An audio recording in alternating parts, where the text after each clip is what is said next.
कि कोई सा बड़े कमाल के आदमी, इन्होंने क्या किया है, इन्होंने जनाब जो है वो Qureshi citizen of Pakistan retire हुआ कहां से, XYZ प्राइवेट लिमिटेड से ऑन 29/2021।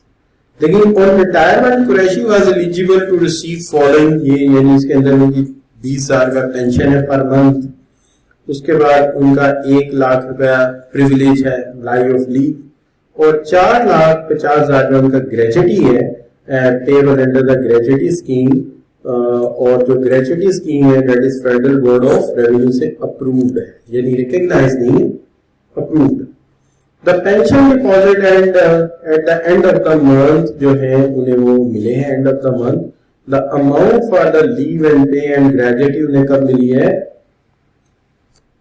ठीक है जी, 5 जुलाई 2021, यानी जो पिछला साल है वो तो खत्म हो गया, बेनिफिट तो पिछले साल के, लेकिन मिलेगा मैं 5 जुलाई। तो जो 5 जुलाई को मिले तो टैक्स ईयर किस में आ गए, 2022 में आ गए।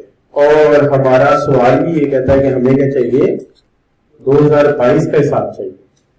तो अगर 2022 का टैक्स ईयर का हिसाब चाहिए तो सबसे पहले हमें क्या करना चाहिए, हमें लिखना चाहिए टैक्स ईयर 2022। अब इसके अंदर सबसे पहले इनकी सैलरी को शुरू करता हूं। तो सैलरी में इनकी एक पेंशन आती है। आप सब बच्चे जानते हैं कि हर तरह की पेंशन एग्जेम्प्टेड होती है, ठीक है, हर तरह की एग्जेम्पशन, हर तरह की पेंशन एग्जेम्प्टेड होती है। कोई भी पेंशन जो है उसको हम जो है वो काउंट नहीं करते, ठीक है जी। हर तरह की पेंशन एग्जेम्प्टेड होती है, हम उसको काउंट नहीं करते। तो पेंशन कितनी है, 20,000 आने दो, कोई बात, 20,000 की पेंशन है, आने दे, तो कितना बन गया, 2,40,000। लेकिन इस साइड पे लगेगा डैश, क्यों, all pension are exempted except के अगर ये उसी ऑर्गेनाइजेशन के लिए काम करें तो हम देख लेते हैं, उसी ऑर्गेनाइजेशन काम किया तो डाल देंगे, नहीं तो यही डालेंगे। अच्छा, तो आगे चलते हैं तो क्या आ जाता है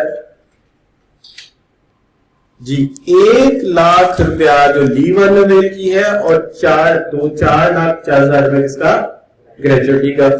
तो 1,00,000 रुपया ये वाला ये तो आएगा,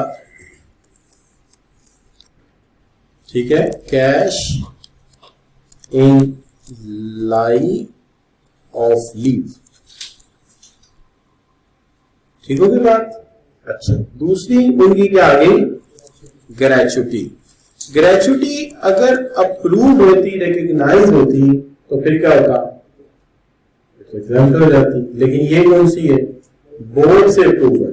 बोर्ड से अप्रूव ग्रेजुएटी जो है वो 4,50,000 की है, तो इसमें से 3 लाख तक की एग्जम्पशन मिल जाएगी और 1.5 लाख रुपया ये भी चला जाएगा किसमें, ठीक होगी बात।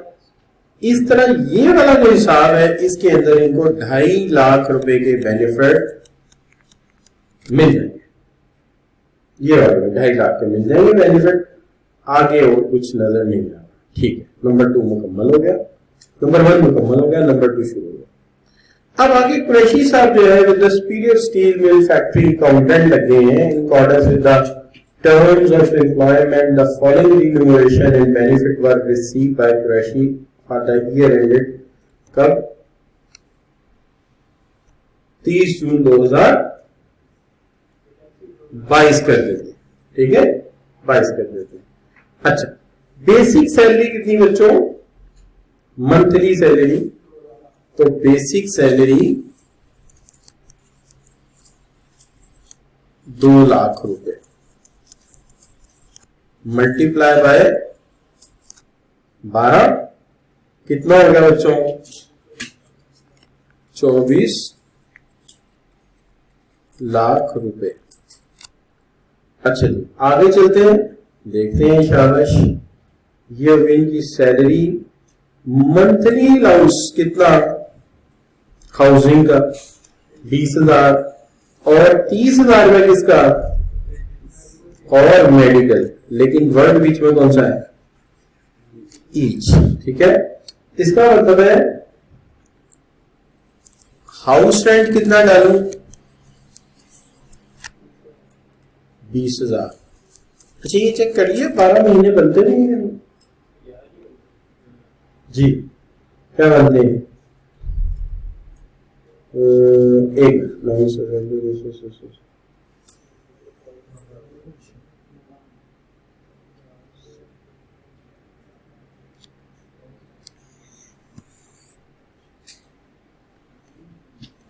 11 कैसे बने?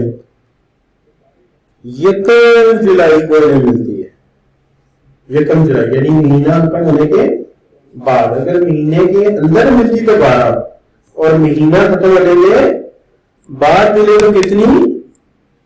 11। तो अब कितनी डालू?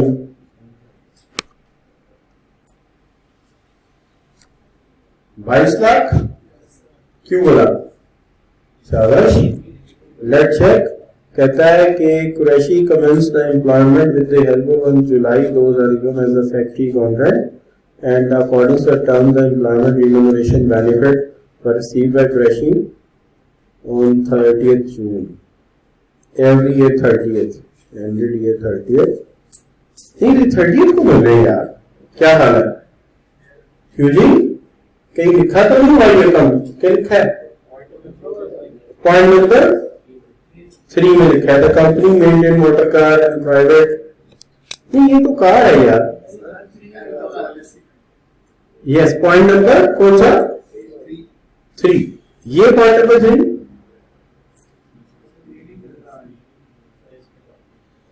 आप मुझे जरा तीसरा पॉइंट अगली स्लाइड पे ये वाला।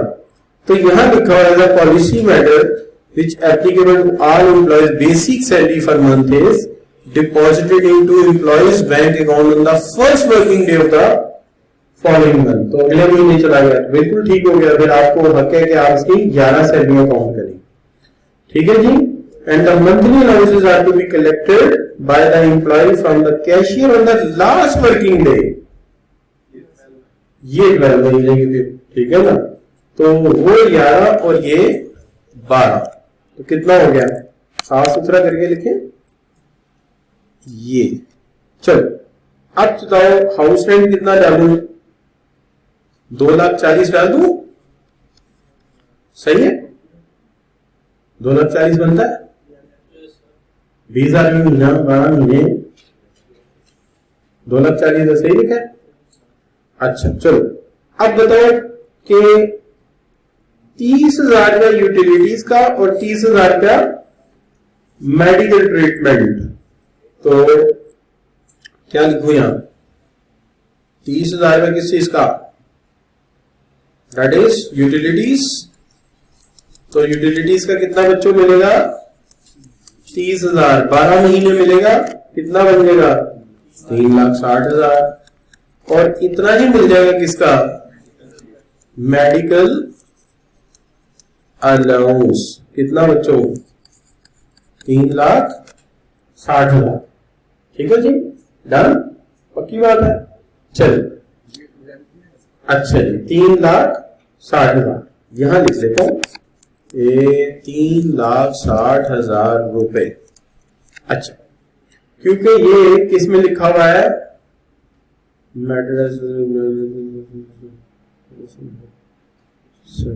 जी ठीक है। अच्छा, एक कंपनी मेंटेन्ड मोटर कार किसके लिए? Private and public. अच्छा, reimbursement of all medical treatment and hospitalisation for Qureshi and his wife. अच्छा जी, दो चीजें मिली हो, एक मेडिकल अलाउंस मिला और एक मेडिकल ट्रीटमेंट मिला। तो जरा पढ़ के बताओ मुझे, क्या करूंगा मैं, क्या ट्रीटमेंट दूंगा? जी, अलाउंस पे 10% और एक फुली टैक्सेबल है, चेक कर लो, पक्की बात, 10% नहीं। हाँ, एक फुली टैक्सेबल है, चेक करो कौन सा फुली टैक्सेबल है। किताब है इसी वक्त? जी शाबाश। क्या होगा जी? जी जी, देखिए ये टर्म्स लिखी हुई है उसकी, हियर इज द टर्म, ये टर्म है, ये देखिए basic salary company maintain car, किस पे लिखी है, टर्म लिखी हुई है उसकी, नाम लिखा है किस चीज का, ये देखिए रीइंबर्स आर मेडिकल ट्रीटमेंट, उसमें लेना ये टर्म में लिखा हुआ। अगर अमाउंट लिखी होती ना तो फिर आप शायद फिर देकर बताएंगे क्यों लिखी हुई है, जब ये लिखा हुआ है अमाउंट देनी में तो टर्म लिखी हुई है और क्या लिखा हुआ है, तो उसके टर्म में क्या है, मेडिकल रीइंबर्स करेगा, तो अगर दो चीजें दी हो अलाउंस फुली टैक्सेबल होगा और एक चीज एग्जम्प्ट हो जाएगी, ठीक है, पक्की बात है, तो फिर ये इधर डाल दूं, ठीक है, तो allowance is taxable because medical bill is reimbursed as well। तो याद है मैंने जब पढ़ाया तो मैंने अच्छा दोनों चीजें, ऐसा तो नहीं, फिर जब दोनों चीजें होगी तो एक पे क्या लगेगा, टैक्स लगेगा, एक एग्जाम हो जाएगी।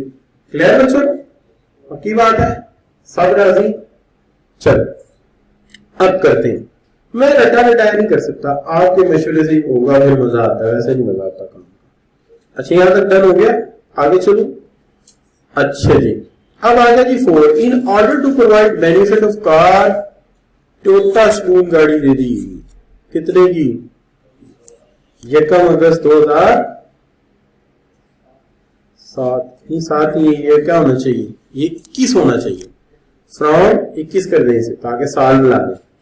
N approved leasing company for annual lease of rental.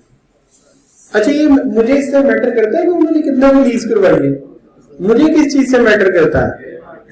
अच्छा अब मुझे अब कहीं गाड़ी पर्सनल यूज के लिए है या दोनों यूज के लिए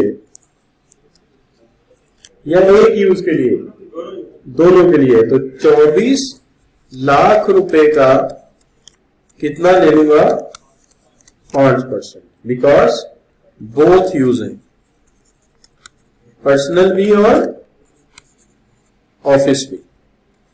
तो क्या लिखे बच्चों, 1,20,000। हालांकि कि आप 24 लाख की गाड़ी कोई नहीं आती, ये प्लीज ठीक कर लेना। ये इसलिए मैंने कहा इतना पुराना सवाल काम करूं, उसको जरा मॉडर्न बनाता हूं। अच्छा, so for the year of ended, ये कब करने, 22 कर देते हैं इसके, 7 और 8 का था ना, मैंने 21 और 22 कर दिया। पेड कितना, 2,10,000 as hospitalise charges for the treatment of कुरैशी's वाइफ। जी, तो हॉस्पिटलाइजेशन लिख देते हैं कि कराई है उन्होंने, और उसका उन्होंने क्या पे कर दिया, बिल कितना किया, 2,10,000, लेकिन हम इसको एग्जाम्प्ट कर देते हैं, ठीक है। चल इससे जरा उसको तो लिखिए, और बच्चों को बड़ा टैक्स आता है। Mister Qureshi purchase share of a listed company, कितने, 3 लाख, इसके ऊपर क्या मिलेगा, टैक्स क्रेडिट, क्या मिलेगा, tax credit. Due to constantly fluctuating power supply, SSL agreed to supply electricity to the apartment rented by Qureshi from the factory generator. The electricity unit consumed during the year ended 30 June 2022 as per the meter installed in the apartment. If the purchase for an independent power company, तो ये कितने की cost करती, 1,23,800। ये benefit है। Electricity मिली, कहां से मिली, salary से मिली ना आपको, कितने की, ऑफ वर्थ 1,23,800, ये बेनिफिट आया, सैलरी एरिया।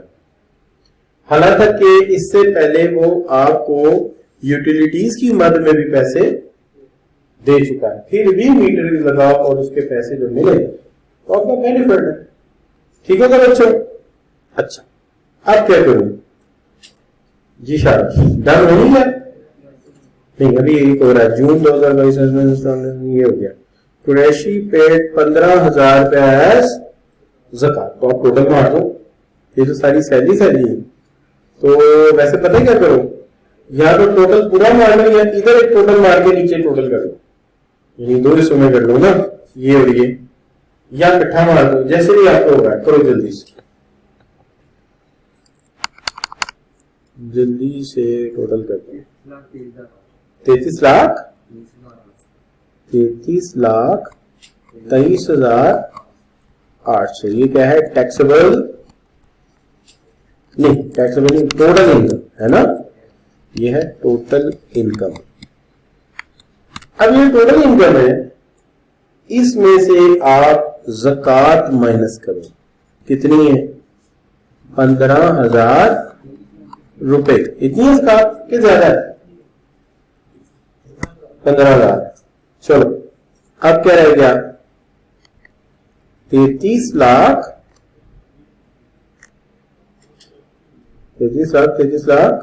18,800। ठीक है क्या? ठीक है जी। अच्छा ये आ गया 33,18,800 टैक्सेबल इनकम। ये आ गई आपकी टैक्सेबल इनकम। डन हो गया जी। अच्छा अब चलते हैं आगे, बात करते हैं। ये टैक्सेबल इनकम है, आखिरी चीज इसकी रहती है वो क्या है? That is the tax credit for shares purchase. तो ऐसा करते हैं, ये टैक्सेबल इनकम ना उठा के आगे ले जाते हैं, टैक्सेबल इनकम आगे ले जाते हैं। ये बनी थी आपकी 33,18,800। तो इसकी टैक्स लायबिलिटी निकाल लेते हैं। निकालें जल्दी से टैक्स लायबिलिटी। स्लैब कौन सी लगेगी? स्लैब 5। तो की बात है। अच्छा तो बताओ कितना? 195 मिनिमम, 195,000 मिनिमम जमा 33,18,800 माइनस कितने में से करना है? 25 लाख। तो 25 लाख इसमें से माइनस हो गया। मल्टीप्लाई कितने से करूं? 17.5%। 17.5%। चलिए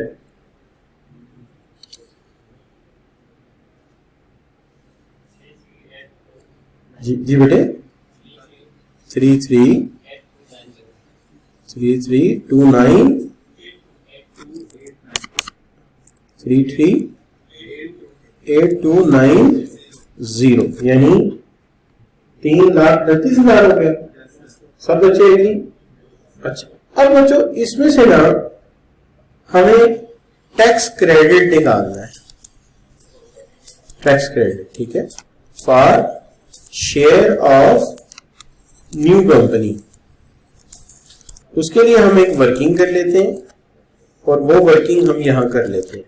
ये होगा A/B इंटू C। पिछला चूंकि आप लिख चुके हैं तो A और B डायरेक्ट लिखूं। A है आपका क्या? 338,290। नीचे taxable income 33,18,800 multiply by C which is lower of कितना बनेगा? पहली बात एक्चुअल कितनी बनती है? 3 लाख। दूसरी बात 20% ऑफ 20 है 30 है 20% 30% ऑफ टैक्सेबल इनकम कितनी बनती है? 3,318,800 कितना बना? और आखिरी है 2 मिलियन। ऐसे ही है, पक्की बात है। ये 2 मिलियन गलत तो डाल दिया। चलो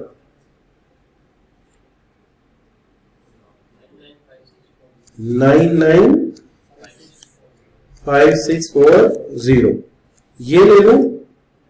ये वो तो 9 लाख बन गया ना। लोअर एफ लेना है तो यहां डाल देते हैं क्या 3 लाख। करो भाई, शाबाश।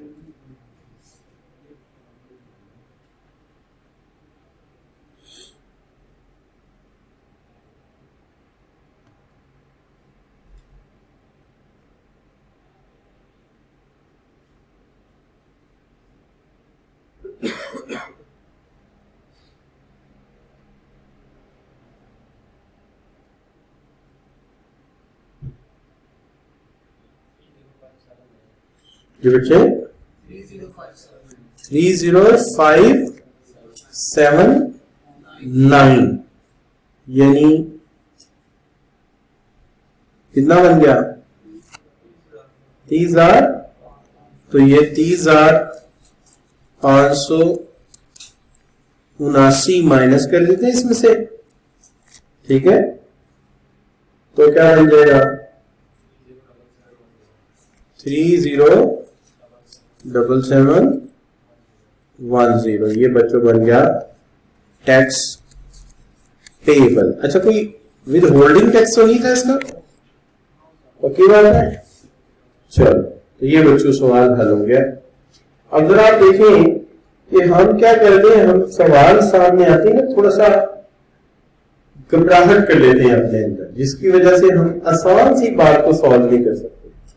तो हमें क्या करना चाहिए, हमें ये करना चाहिए सबसे पहले, अगर 2-3 एंट्री वाला सवाल है तो income from business, income from salary, income from property, income from लिख के शुरू कर दी, बल्कि हर वर्किंग में रेलेवेंट डालना शुरू कर दिया, हो जाएगा, उसको बस बुक करके डाल।